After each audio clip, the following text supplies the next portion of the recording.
Hello, my name is Mariah Newman, and I'll be sharing what I've researched about trauma-sensitive classrooms.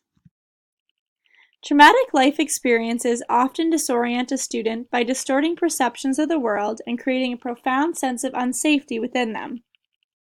It is our job as educators to provide a sense of routine and safety in our classroom environment. Let's begin with what a trauma-sensitive classroom might look like. Research has proven that using floor lamps instead of overhead lighting helps students to feel calmer. Using colors found within nature can also have a relaxing effect on students, as well as incorporating plants. Hanging student artwork on the walls gives students a sense of ownership and helps them to form trusting bonds with you and their peers. It's important to be aware that certain sounds, high levels of noise, and strong smells can trigger a traumatic stress reaction within your students. Research has shown that the earlier you introduce movement into a child's day, the more likely they will be able to self-regulate, meaning they'll be better able to manage feelings and behavior throughout the day.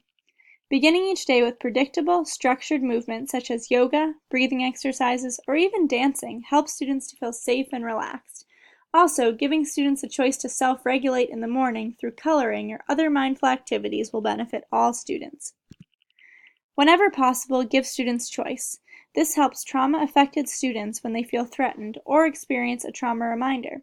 Providing choices can help students re-engage the parts of their brain responsible for decision-making. It will also help them regulate the emotional part of their brain that is focused solely on the survival instinct when triggered. Lastly, conducting a morning meeting that includes a greeting and handshake helps to form a safe community. It's important that whatever you choose to do, it should be a predictable and stable pattern for students to rely on.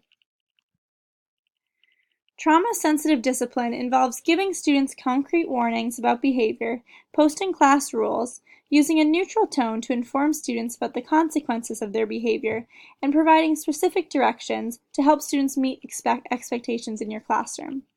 These actions can reduce the impact of trauma reminders and triggers on escalating behaviors by appealing to your students' need to feel safe. To meet the needs of your diverse learners, you will need to differentiate books and math menus to build upon a student's strengths and help them feel successful and intelligent. Furthermore, praise that builds a student's growth mindset instead of promoting a fixed mindset is essential to help students, especially with trauma backgrounds, to learn perseverance skills and help them understand that their effort can reap wonderful rewards. Thank you for listening.